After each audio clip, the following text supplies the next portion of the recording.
हरि ओम तत्सत्। श्रीमते रामचंद्राय नमः।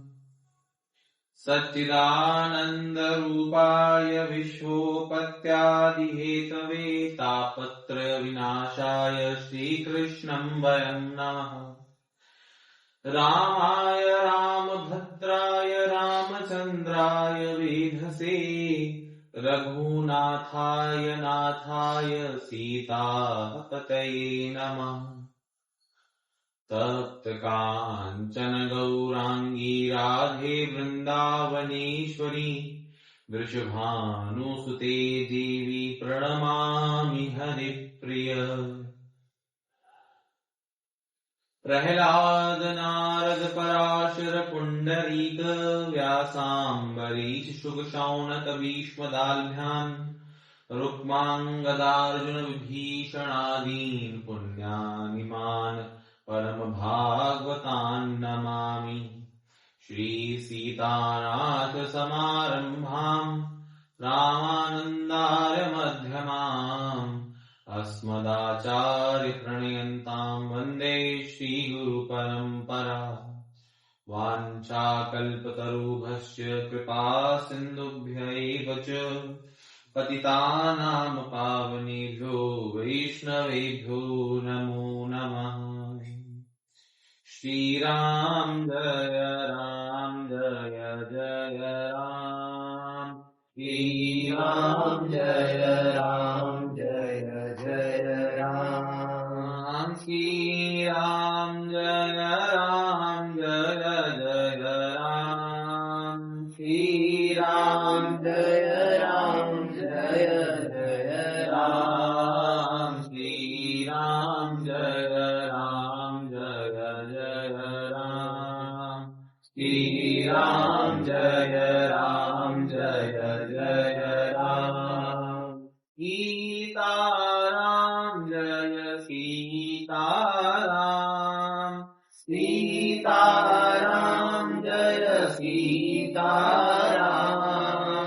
राधे श्याम जय राधे श्याम। राधे श्याम जय राधे श्याम। जय रघुनंदन जय सीताराम। जय रघुनंदन जय सीताराम। जानकी वल्लभ सीताराम। जानकी वल्लभ सीताराम। कमला विमला मिथिलाधाम। कमला विमला मिथिलाधाम। अवध सरयू सीताराम। अवध सरयू सीताराम। जय जय श्यामा जय जय श्याम। जय जय श्यामा जय जय श्याम। जय जय श्री वृंदावन धाम। जय जय श्री वृंदावन धाम। जय गोवर्धन जय ब्रजधाम। जय गोवर्धन जय ब्रजधाम। श्री यमुना ललित ललाम। श्री यमुना ललित ललाम। जय बरसाना जय नंदगाम। जय बरसाना जय नंदगाम। रावल गोकुल अति अभिराम।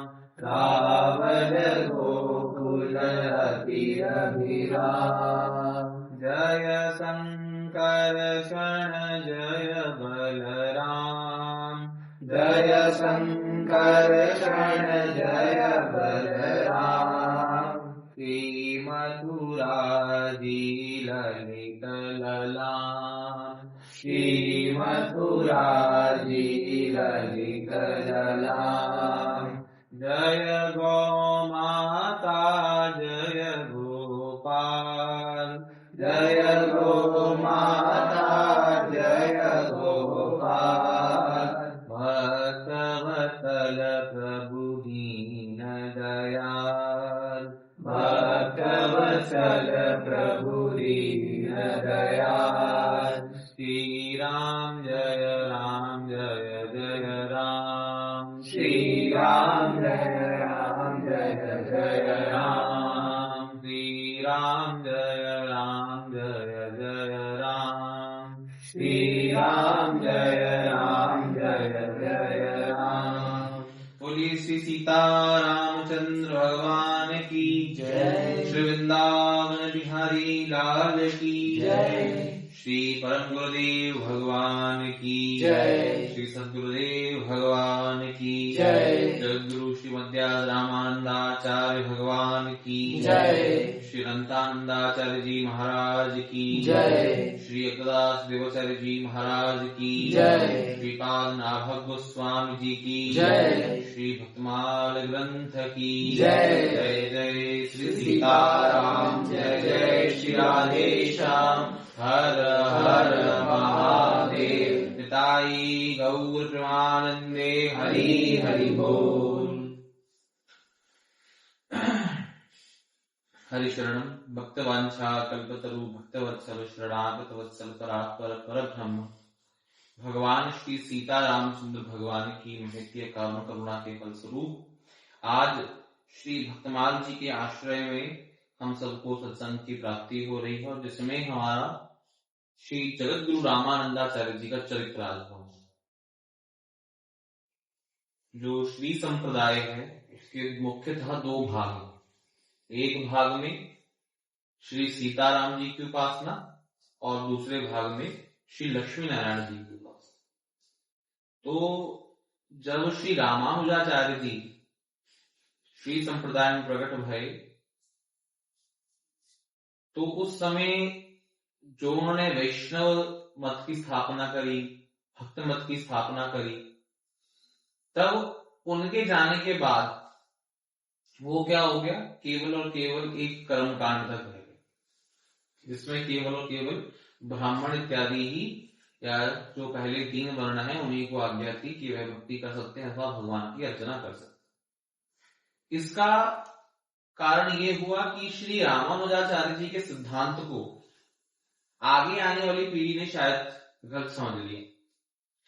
तो नित्य साकेत में जब श्री सीताराम जी विराजमान थे, श्री लखनलाल जी विराजमान थे, तब राम जी ने देखा कि भक्ति तो बढ़नी चाहिए थी। आप गए हो लक्ष्मण जी, क्या बात है, भक्ति बढ़ी नहीं। जब तक आप थे तब तक तो ठीक है रामानुजाचार्य के रूप में, पर जब आप अब वापिस आ गए हो नित्य साकेत में तो भक्ति बढ़ नहीं रही। तो लक्ष्मण जी ने निवेदन किया कि प्रभु मैंने तो खूब प्रयास करा, पर अब फिर वापिस आने के बाद ये सब चीजें हो गई। अच्छा, तब भगवान राम जी ने बोला चलो अब मैं खुद ही जाता हूँ। इसलिए रामानंदाचार्य जी के लिए क्या कहा शास्त्रों ने, रामानंद स्वयं राम प्रादुर्भूतो महीतले। जो रामानंदाचार्य जी हैं वो साक्षात श्री राम। और श्री नाभा गोस्वामी ने जो 56 छंद है जरा उसका वर्णन कर लेते हैं, श्रवण कर लेते हैं। अनंतानंद कबीर सुखा सुर सुरा पद्मावती नरहरि, पीपा भावानंद रैदास धना सेन सुर सुर की हरि। औरों शिष्य प्रशिष्य एक ते एक उजागर, विश्व मंगल आधार सर्वानंद दस दागर। बहुत काल बकुधार के प्रणत जनन को पार दियो, श्री रामानंद रघुनाथ ज्यों द्वितीय सेतु जग तरण कियो। तो 56 छंद जब श्री नाभा गोस्वामी जी किसी भी आचार्य चरण के लिए लिखते हैं, उसमें विशेषता क्या होती है कि उनके जीवन चरित्र के बारे में वो लिखते हैं। परंतु जब रामानंदाचार्य जी के चरित्र के बारे में वो लिख रहे हैं तो रामानंदाचार्य जी के बात तो लास्ट में हो रही है, पीछे हो रही है। पहले क्या कह रहे हैं, सब शिष्यों में नाम, तेरों के नाम ले रहे हैं। अनंतानंद कबीर सुखा सुरसुरा पद्मावती नरहरि, दूसरी लाइन में पीपा भावानंद रैदास। तो ये देख के बड़ा अजीब सा लगता है कि नाभा जी ने जब तक बाकी सबका वर्णन किया उसमें तो ठीक है, रामानंदाचार्य जी के वर्णन में सिर्फ 2 लाइन और बाकी की जो 4-5 लाइन है वो सिर्फ अपने शिष्यों को दे दी, उनके उन्हीं का नाम बखान कर रहे। और एक बात कह दी, बोलते बहुत काल भकुदार के प्रणत जनन को पार कियो। जितने भी चतुर संप्रदाय अन्य संप्रदायों में आचार्य जन हुए उन सबकी आयु बहुत थी, परंतु सबसे ज्यादा जो आयु थी वो श्री रामानंदाचार्य जी की। रामानंदाचार्य जी की जो आयु थी वो थी 259 ईयर्स, यानी कि लगभग 260 वर्ष तक रामानंदाचार्य जी ने इस पृथ्वी पर विराजमान। इतने उम्र के आचार्य कोई भी जो है नहीं। और विशेषता क्या है रामानंदाचार्य जी की, कि रामानंदाचार्य उन आचार्यों में से हैं जो साक्षात भगवान का होता है। ये समझने वाली बात। क्यों? क्योंकि जब हम लोग देखते हैं आचार्यों के बारे में, संतों के बारे में सुनते हैं, तो क्या होता है कि कोई ना कोई आचार्य तो भगवान के कोई पार्षद के अवतार होंगे, है ना। कोई सखा का अवतार है, कोई सहचरी का अवतार है, या फिर भगवान के आयुध जो भगवान के हथियार होते हैं, शंख, कोई शंख का अवतार है, कोई चक्र का अवतार है, कोई वंशी का अवतार है। सब आचार्य चिन्ह क्या है? या तो भगवान के पार्षदों के अवतार हैं, या भगवान के अंशावतार हैं, या भगवान की किसी आयुध के अवतार। पर 3 आचार्य ऐसे हुए जो साक्षात भगवान का स्वरूप है। 3।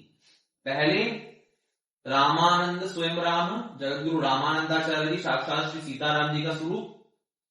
दूसरे श्री चैतन्य महाप्रभु जी, महाप्रभु श्री चैतन्य, राधा कृष्ण नाही अन्य, राधा कृष्ण ही तो महाप्रभु जी के रूप में है। और तीसरे शंकर शंकरो साक्षात, श्री शंकराचार्य जी साक्षात भगवान शिव के अवतार। तो ये 3 आचार्य ऐसे हैं जो डायरेक्ट भगवान के अवतार है, ना ही भगवान के पार्षद के अवतार हैं, और ना ही भगवान के किसी आयुध यानी किसी हथियार के। इसलिए नाभा गोस्वामी जी यहां पर ये वर्णन कर रहे हैं कि मैं क्या वर्णन करूं श्री रामानंदाचार्य जी का, जिनके शिष्य ही कबीर हैं, जिनके शिष्य ही रैदास हैं, जिनके शिष्य ही पीपा हैं, और इतने बड़े बड़े प्रवृत्ति आचार्य जिनके शिष्य हैं, तो मैं गुरु के बारे में क्या कहूं। बोलते हैं ना कि गुरु मेहरबान तो चेला पहलवान, तो यहाँ पर तो गुरु भी पहलवान, चेले भी पहलवान, सभी पहलवान, एक से बढ़ के एक। तो बोलते जिनके शिष्य इतने सारे, इतने महिमा मान है, तो उन आचार्य चरण का मैं क्या वर्णन करूं। इसलिए 2 लाइन ही उन्होंने अपनी श्रद्धा सुमन की अर्पित को कर पाई। उन्होंने जिनके शिष्य इतने महान होंगे वह आचार्य चरण के बारे में जितना लिख लो उतना कम। और क्या कहा, श्री रामानंद रघुनाथ ज्यों द्वितीय सेतु जग तरण की। एक सेतु तो भगवान राम जी ने बनाया जब उन्होंने लंका की ओर प्रस्थान करना था, और दूसरा सेतु कब बनाया, जब वो रामानंदाचार्य जी के रूप। राम जी जब आए तो उन्होंने क्या बनाया, 100 योजन लंबा और 10 योजन चौड़ा। 1 योजन में 4 कोस, और 4 कोस, 1 कोस होता है 3 किलोमीटर का। तो 100 योजन कितना हो गया, 4 तिये 12, और 12 इंटू 100 1200। यानी कि राम जी ने जो पुल बनाया वो 1200 किलोमीटर लंबा था और 10 योजन चौड़ा था, यानी कि 120 किलोमीटर चौड़ा हो गया। ये राम जी ने बनाया, फिर भी छोटा पड़ गया। तो श्री राम जी ने जो मार्ग बनाया, जो सेतु बनाया, उसका तो हमने दर्शन करा कि वो 1200 किलोमीटर लंबा और 120 किलोमीटर चौड़ा। और फिर भी श्री गोस्वामी जी वर्णन कर रहे हैं, वाल्मीकि जी भी वर्णन कर रहे हैं, फिर भी वो छोटा पड़ गया। इतने बंदर भालू थे कि वो छोटा पड़ गया। जैसे बीच में तो सेतु बना, तो जब राम जी चलने लगे तो जितने भी जलचर थे, जितने भी जल के प्राणी थे, सब उठ उठ कर बाहर आने लगे। सबने भगवान राम जी का दर्शन करने लगे चारों ओर से। तो एक तो पत्थर का सेतु बना, और दूसरी ओर दोनों साइड क्या बन गया, जितने जल थे, जितने जल के अंदर रहने वाले जानवर थे, उनका पुल बन गया। तो बंदर भालू उन पे भी चल चल कर जो है आगे जा रहे थे। मतलब इतने ज्यादा जड़ हो गए वो जानवर, इतने ज्यादा स्टॉन्ड हो गए, इतने ज्यादा रुक गए कि वो देख रहे हैं राम जी को, उनको पता ही लग रहा कि बड़े बड़े बंदर भालू उनके ऊपर से गुजरे जा रहे हैं। परंतु जो श्री राम जी ने सेतु बनाया उसकी स्टार्टिंग भी है और उसका एंड भी है। अगर मैं बोलूं 1200 किलोमीटर का डिस्टेंस नापना है तो वो तो नापा जाएगा, यानी कि राम जी का जो सेतु है वो तो लिमिटेड है, परंतु रामानंदाचार्य जी ने जो श्री संप्रदाय का सेतु बनाया है वो इतना लंबा है कि उसमें अनंत कोटि ब्रह्मांड के जीव भी आ जाए तो भी ये मार्ग छोटा पड़ने वाला नहीं। और रामानंदाचार्य जी, जैसे राम जी के काल में तो बंदर भालू ने सहायता करी, वैसे ही रामानंदाचार्य जी के काल में रामानंदाचार्य जी के शिष्यों ने इसको पढ़ाया। इसलिए अभी भी श्री संप्रदाय को ये वरदान है कि जब तक ये पृथ्वी है, जब तक ये अनंत कोटि ब्रह्मांड है, कोई ना कोई नित्य सिद्ध महात्मा रामानंद संप्रदाय में हमेशा रहेगा। रामानंद संप्रदाय में सिद्धों की कमी नहीं है, अभी भी नहीं है, वैसे तो ये विशेषता है। इसलिए रामानंदाचार्य जी का सेतु ज्यादा विशेष है श्री राम जी के सेतु से, क्योंकि रामानंद रघुनाथ ज्यों द्वितीय सेतु जगत तरण की। राम जी के सेतु में से तो बंदर भालू गुजरे और रामानंदाचार्य जी के सेतु पे से मनुष्य कह लो, जीव कह लो, कोई भी कह लो, भूत प्रेत पिशाच, जो योनिया 84 लाख योनिया, राम जी के टाइम पे तो 2-3 योनियां ही हैं। कौन है? सिर्फ बंदर की योनि, भालू की योनि, और खुद राम जी तो चलो राम जी ही हैं, गिलहरी हो गई, मतलब 5-6 योनियां हैं गिन चुन के, जिसको राम जी ने सेतु से पार करा। पर रामानंदाचार्य जी की जो एक मार्ग है, जो सेतु है, उसमें 84 लाख योनियां भी अगर पार कर जाएं तो कोई बहुत बड़ी बात नहीं। हर जीव, हर कीट पतंगा जो है श्री रामानंदाचार्य जी के इस मार्ग पर जो है भगवत प्राप्ति कर सकता है। इसलिए उन्होंने कहा कि रामानंदाचार्य जी अगर स्वयं राम हैं तो जो उनके शिष्य हैं वह उनके परिकर हैं। जब भी भगवान आते हैं तो भगवान के साथ उनका नित्य परिकर आता ही आता है। ऐसा कभी नहीं हुआ कि भगवान आए और भगवान अकेले चले गए, नहीं, भगवान पूरी बस लेके आते हैं अपनी भर के, उसमें सारे परिकर होते हैं। जैसे अभी हम पढ़ेंगे चरित्र में कि श्री रामानंदाचार्य जी के जो गुरुदेव हैं उनका नाम है श्री राघवानंदाचार्य जी। तो राघवानंदाचार्य जी कौन है? वशिष्ठ जी के अवतार है। जो रामावतार में उनके गुरु हैं वो रामानंदाचार्य जी के अवतार में भी उनके गुरु हैं। श्री धर्मराज जी रैदास जी के रूप में प्रकट होते हैं, प्रहलाद जी कबीर जी के रूप में प्रकट होते हैं। मतलब सब आचार्य, सब जितने वृंद हैं वह सब कोई ना कोई भगवान के पार्षद के अवतार। इसलिए भगवान आते हैं तो भगवान अपने पार्षदों के सहित हमेशा। गौरांग महाप्रभु के रूप में आए तो श्री नित्यानंद महाप्रभु कौन है? श्री बलराम जी के अवतार है। तो यानी कि हमेशा परिकर जो है वह भगवान के हमेशा साथ। तो हमारा तो विशेषता ये है कि कल ही हम सबने आचार्य चरण का स्मरण किया। तो श्री रामानंदाचार्य जी का जो आविर्भाव है वो कब है? माघ कृष्ण सप्तमी, माघ मास के कृष्ण पक्ष की सप्तमी तिथि को श्री प्रयागराज में त्रिवेणी संगम पर भगवान श्री रामानंदाचार्य जी का आविर्भाव होता है, भगवान प्रकट होते हैं। आज भी प्रयागराज कभी जाओ तो वहां पे एक स्थान है रामानंद मठ। वो जो रामानंद मठ है वही रामानंदाचार्य जी की आविर्भाव स्थली।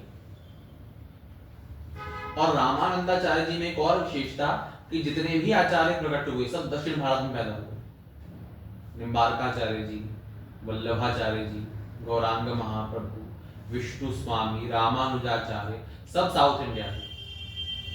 परंतु श्री रामानंदाचार्य जी एकमात्र ऐसे आचार्य हुए जो नॉर्थ इंडिया में, बाकी सारे के सारे जो हैं दक्षिण भारत। भगवान को, राम जी को, ठाकुर जी को नॉर्थ इंडिया से प्यार इतना है। अयोध्या में भगवान जन्म लेते हैं, वृंदावन क्षेत्र भगवान का लीला है, मथुरा में भगवान का आविर्भाव है, मतलब भगवान ने हमेशा इस नॉर्थ इंडिया, मैं ये नहीं कह रहा हूँ कि साउथ इंडिया को गलत नहीं, वहां पे आचार्य चरण है, आचार्यों में भगवान में भेद नहीं है, परंतु भगवान को ज्यादा इस भूमि से प्यार है कि भगवान हमेशा इस उत्तर भारत की भूमि को ही हमेशा चूज करते हैं। आगे तो श्री रामानंदाचार्य जी के जो पिताजी हैं उनका नाम है श्री पुण्य सदन और उनकी माता जी का नाम श्री सुशीला। अब कान्य कुब्ज ब्राह्मण, जैसे ब्राह्मणों में अलग अलग वर्ग होते हैं, वैसे ब्राह्मणों में जो कान्य कुब्ज ब्राह्मण है उस कुल में श्री रामानंदाचार्य जी भगवान का प्राकट्य हुआ माघ कृष्ण की सप्तमी तिथि। तो रामानंदाचार्य जी बड़े हुए समय से इनका यज्ञोपवीत हुआ, और जब यज्ञोपवीत होने में क्या होता है कि एक नियम होता है कि जो बालक होता है वो काशी के लिए प्रस्थान करता है, सब उसको रोकते हैं और वो रुक जाता है। परंतु रामानंदाचार्य जी का जन्म हुआ, उन्होंने अपना छाता पकड़ा, अपना कमंडल पकड़ा, अपनी झोली पकड़ी और काशी के लिए ऐसे निकले, काशी के लिए रुके ही नहीं, सीधा ही काशी गए। तो उनके माता पिताजी भी उनके साथी हो गए। तो फिर रामानंदाचार्य जी प्रयाग से कहां जाते हैं, काशी जाते हैं। काशी में जाकर उनकी दीक्षा किससे हुई, वशिष्ठ जी के अवतार श्री राघवानंदाचार्य जी से, जो इनके गुरु परंपरा में इनके भी आचार्य थे। तो 12 वर्ष की आयु तक रामानंदाचार्य जी रहे काशी में, वहां उन्होंने पढ़ाई करी और उसके बाद उनके 12 वर्ष के अंदर सारी विद्या पूर्ण हो गई। गुरु घर पढ़ गए रघुराई, अल्पकाल विद्या सब आई। तो जिसको हम कहते हैं 25 वर्ष ब्रह्मचर्य पढ़ना है, वो 25 वर्ष का आधा भी भगवान रामानंदाचार्य जी ने पूरा नहीं किया और भगवान को सारी विद्याएं आ गई। मतलब 12 वर्ष के अंदर भगवान ने सारी संस्कृत की इत्यादि जो जो विद्याएं वेद इत्यादि शास्त्रों में वर्णित हैं, सब विद्याएं उनको आ गई। तब उनका मन हुआ राघवानंदाचार्य जी से संन्यास ग्रहण करने। तो जब पूर्ण सदन जी को ये प्राप्त सुना कि मेरा पुत्र जो संन्यास ग्रहण कर लेगा, वो उनके प्राण ही निकल गए, वो मृतवत हो गए कि मेरा इकलौता पुत्र जो संन्यास लेने को उद्यत हो रहा है, उनको उससे ही बहुत कष्ट होने लगा। पर योग बल से उसी समय श्री राघवानंदाचार्य जी आए और कहा कि राम जी ने तुम्हारे साथ 12 वर्ष तक की बाल लीला करने का वचन तुम्हें दिया, तो ये 12 वर्ष तुम्हारे साथ रहे और 12 वर्ष तुम्हारे साथ उन्होंने बाल लीला करी। अब इनका जो है मार्ग बदल गया है, अब ये समस्त जीवों के कल्याण के लिए इस धरती पे आए, अब इनको इस कार्य में लगने। इसके बाद राम यज्ञ होता है, राम यज्ञ की चर्चा हम अगले सत्र में करेंगे। बोलिए सीता रामचंद्र भगवान की जय। श्री राम जय राम जय जय राम, श्री राम जय राम जय जय राम, सीता राम जय सीता राम, सीता राम जय सीता राम, राधे श्याम जय राधे श्याम, राधे श्याम जय राधे श्याम। बोलिए श्री सीता रामचंद्र भगवान की जय, श्री राधा कृष्ण भगवान की जय, श्री सद्गुरुदेव भगवान की जय, जगद्गुरु श्री रामानंदाचार्य भगवान की जय, श्री राघवानंदाचार्य जी महाराज की जय, श्री पुण्य सदन जी महाराज की